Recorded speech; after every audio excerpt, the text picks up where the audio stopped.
आनंदी प्रेक्षकांनो, मालिकेचा कसला जबरदस्त ट्रॅक आता आलेला आहे। आपण पाहतोय की आतापर्यंत आनंदी सगळ्यांना, मात्र आता आपण कसे निर्दोष आहोत किंवा आता मालक साहेब कशा पद्धतीने मात्र आता कोणत्या अडचणीत अडकून आपल्यासोबत लग्न केलं हे सगळं मात्र आता सांगण्याचा प्रयत्न करत असताना आपण पाहिलं की आरती आणि आर्ची या दोघींनी मात्र आनंदीची बाजू जरी मांडली असली तरी त्यावेळेला मात्र आता इकडे म्हणजे अचानकपणे मात्र आता इकडे शलाकाने येत अचानकपणे डाव बदललेला आहे।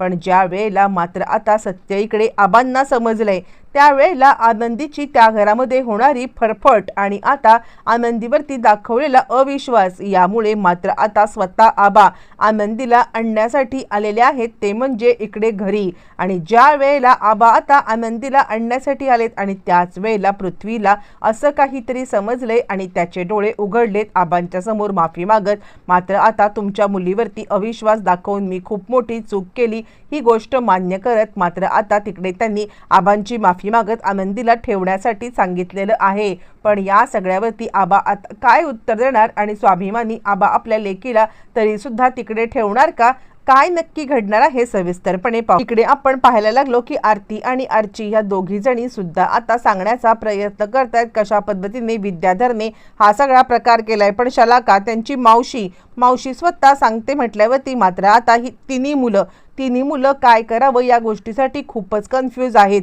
आणि त्यावरती मात्र आता युगंधर चिडतोय आणि आनंदी तुला कुणालाही एक्सप्लेनेशन द्यायची आता गरज नाहीये, हे बघ काहीही झालं तरी त्रिकालबाधित सत्य आहे की तू माझी बायको आहेस आणि त्यासाठी तू कोणाला एक्सप्लेनेशन देणार नाहीस म्हणजे नाहीस।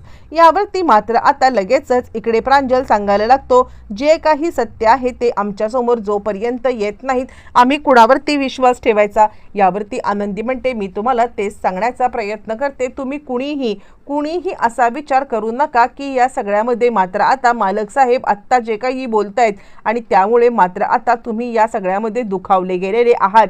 मला मान्य आहे की या सगळ्यामध्ये तुम्ही आता जरी दुखावले गेले असतात तरी मालक साहेबांची मात्र आता सगळी बाजू तुम्हाला समजली पाहिजे। मालक साहेबांची जी काही बाजू आहे ती आता जोपर्यंत तुम्हाला समजत नाहीये मी गप्प बसणार नाही। पण युगंधर चिडलेला आहे आणि कुणालाही काही एक्सप्लेनेशन देऊ नको, मी तुझ्याशी लग्न केलंय, कोणत्याही प्रकारे काही चुकीची गोष्ट केलेली नाहीये।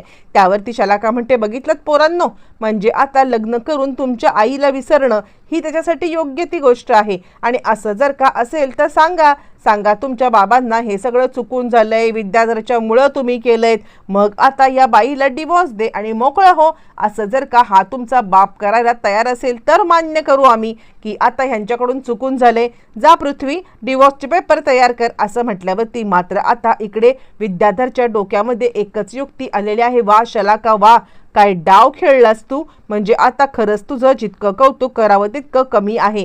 त्यावरती युगंधर सांगायला लागतो बाद झालं, तमाशा झाला इतका बाद झाला, मला कुणालाही काही एक्सप्लेनेशन द्यायची किंवा बोलायची गरज नाहीये, चल आनंदी आत्ताच्या आत्ता चल। आणि त्यानंतर मग आता शलाका या मुलांना सांगायला लागते बघा तुमच्या बापाला मात्र आता तुम्ही डिवोर्स द्यायला सांगा। माई म्हणता शलाका अगं काय चाललंय तुझं, आता शलाका ही माईंचीच मुलगी आहे, कारण समिधाच्या आई म्हणजे आता इकडे माई आहेत आणि शलाका ही समिधाची बहीण, म्हणजेच आता माई शलाकाच्या आई आहेत। आणि त्या म्हणतात खरंच तुझ्यासारखी मुलगी आता मला असणं यापेक्षा मात्र आता खरं तर या सगळ्यामध्ये कोणताही म्हणजे मला ना पाप केलं असं वाटतं, तुझी मी आई आहे ते किती तुझ्या मनामध्ये विष भरले। यावरती मात्र आता इकडे पृथ्वी सांगायला लागतो ठीक आहे, आपल्याला जर का सत्य जाणून घ्यायचं असेल तर हेच करायला पाहिजे। आणि आता त्यानंतर दुसऱ्या दिवशी पृथ्वी आता पेपर तयार करून आणल्यावरती पृथ्वी आता सांगायला लागतो ठीक आहे, हे सगळं काकामुळे झालंय, मी मान्य करतोय, काकांनी या सगळ्यामध्ये मात्र आता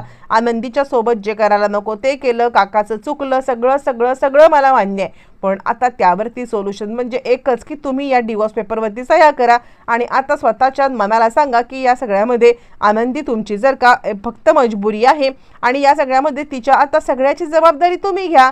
यावरती युगंधर म्हणतो काय बोलायलेस, सगळी जबाबदारी जी काही तिच्या आता पालन पोषणाची आहे ती तुम्ही घ्या।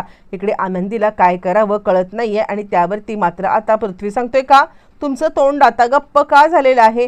तुम्हाला या सगळ्यामध्ये जे काही आहे ते आता कबूल करावं लागणार आहे.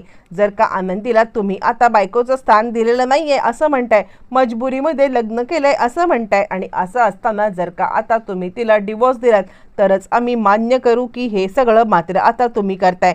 यावरती युगंधर ते पेपर घेतो आणि युगंधर ते पेपर घेऊन आता फाडून टाकतो. युगंधर ज्या वेळेला ते पेपर फाडतो आणि त्यावेळेला पृथ्वी मात्र चांगलाच चिडलेला आहे. आणि याचा अर्थ काय होतो? याचा अर्थ हाच होतो ना की या सगळ्यामध्ये मात्र आता तुम्ही आता या बाईशिवाय राहू शकत नाहीयेत. यावरती युगंधर सांगायला लागतो, तुला जे समजायचं ते समज, मी आनंदीला कधीच डिवोर्स देणार नाहीये. आणि त्यावरती मात्र आता ती मुलं सांगायला लागतात, जर का ही बाई या घरात राहणार असेल तर आम्ही या घरामध्ये पाऊल ठेवणार नाही. आणि त्यावरती मात्र आता आनंदी सांगायला लागते, मालक साहेब थांबा, काहीही झालं तरी सुद्धा मी या सगळ्यामध्ये मुलांना या घरातून जाऊ देणार नाहीये. कोणत्याही परिस्थितीमध्ये मात्र आता मुलं या घरातून जाणार नाहीत, ही मात्र काळ्या दगडावरची पांढरी रेष आहे. मग भले त्यासाठी मला आता इथून जावं लागलं तरी सुद्धा चालणार आहे. असं म्हणत मात्र या सगळ्यामध्ये इकडे आता युगंधर आणि म्हणजे युगंधर आनंदीला जाऊ देत नाहीये, पण आनंदी मात्र आता मी या घरामध्ये कोणत्याही परिस्थितीमध्ये थांबणार नाही असं म्हणत बॅग भरून निघालेली असताना मात्र आता इकडे युगंधर सांगायला लागतो, थांब आनंदी, कोणत्याही परिस्थितीत म्हणजे पाऊल बाहेर टाकलंस तर गाठ माझ्याशी आहे. आणि त्यावरती मात्र आता पृथ्वी म्हणतो, मला माहिती होतं हा सगळा फालतूचा ड्रामा आता तुम्ही करत राहणार म्हणजे राहणार, ते काही नाही आहे. काहीही झालं ना तरी ही बाई या घरात राहता कामा नये. बरं, हे सगळं झाल्यावरती मात्र ज्या वेळेला युगंधर झोपलेला आहे त्याच वेळेला मात्र आता इकडे शिल्पा एक वेगळीच खेळी खेळते. शिल्पा आता आनंदीचा हात धरते आणि तरातरा आनंदीला मात्र आता इकडे तिच्या घरी सोडून येते. तुझ्यामुळे मात्र आता माझ्या म्हणजे भावामध्ये आणि आता त्याच्या मुलांच्या मध्ये फूट पडायला लागलेली आहे. आणि त्यामुळे या घरात तुला थारा नाही. आत्तापर्यंत आर्ची आणि म्हणजे आरती ह्या दोघींनीही आबांना काहीच सांगितलेलं नाही आहे. कारण जर का आबांना मात्र आता काही सांगितलं तर या सगळ्यामध्ये मात्र आता म्हणजे उगाचच आबा आता स्वतःला त्रास करून घेतील म्हणून. पण त्यावेळेला मात्र आता इकडे घेऊन आलेली आहे ती म्हणजे स्वतः आता शिल्पा आनंदीला. आणि त्यानंतर मात्र आता ती सांगायला लागते, आत्ताच्या आत्ता या मुलीला मात्र आता तुमच्या घरात ठेवा. या घरामध्ये आता इकडे आमच्या घरात तिला स्थान नाही. आबा म्हणतात, काय केलंय काय त्यांनी? आणि यावरती ती सांगायला लागते, काही नाही, म्हणजे आता तिच्यामुळे आमचे मुलं आमचे घर सोडून चाललेली आहेत.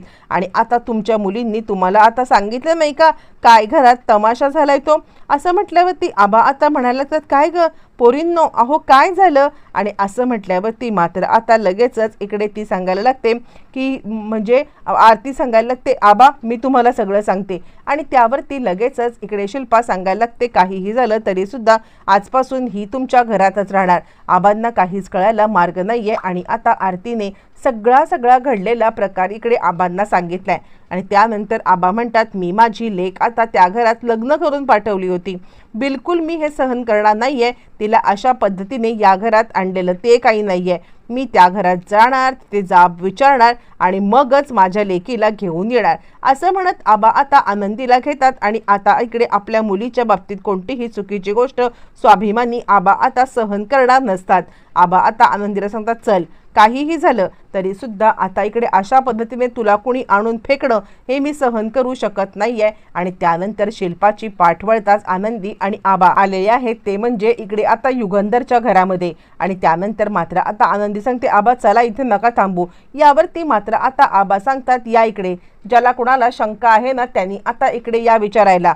मुळातच आता इकडे मी माझ्या तिन्ही चारही नातींना मात्र आता स्वाभिमानात वाढवलेलं आहे. काहीही झालं तरी सुद्धा मी या सगळ्यामध्ये सहन करू शकत नाहीये. आणि ते म्हणजे हे की काहीही झालं तरी सुद्धा माझी नात आता इथे उपऱ्यासारखी राहत नाहीये. या विद्याधरने काय नाही केलं तिच्यासोबत. आणि तुला विश्वास बसणारच नाही किंवा तुम्हाला कुणालाच विश्वास बसणार नाहीये काय चाललंय ते. पण तरी सुद्धा मी आता एक गोष्ट सांगायची ती तुम्हाला सांगतोय, हे सगळं जे काही केलंय ना ते तुमच्या विद्याधर सरांनी. आणि युगंधर मात्र आता इकडे आहेत मालक साहेब, ते आता देवता आहेत, देवता. पण आज मी माझ्या मुलीला इथे ठेवणार नाहीये, कारण माझ्या मुलीचं आयुष्य धोक्यामध्ये आहे आणि याच कारणासाठी मी तिला इकडून घेऊन चाललोय. असं म्हणत मात्र आता आबा तिचा हात धरतात. हात धरून मात्र आता तिला तिकडून घेऊन चाललेले असताना पृथ्वीला आता खूपच वाईट वाटते आणि तो हात जोडून माफी मागतोय. आणि आता पृथ्वी इकडे म्हणायला लागते, नाही आबा असं करू नका, असं करू नका, तुम्ही आता हिला घेऊन जाऊ नका. आणि त्याच वेळेला आबा मात्र इकडे कुणाचं काही ऐकत नाहीये आणि तिला घेऊन निघणार आहे. त्यापुढे आता इकडे पृथ्वी कशा पद्धतीने आनंदीला मनवून पुन्हा घरात आणणार, येणाऱ्या भागामध्ये या प्रश्नांची उत्तरं मिळणार.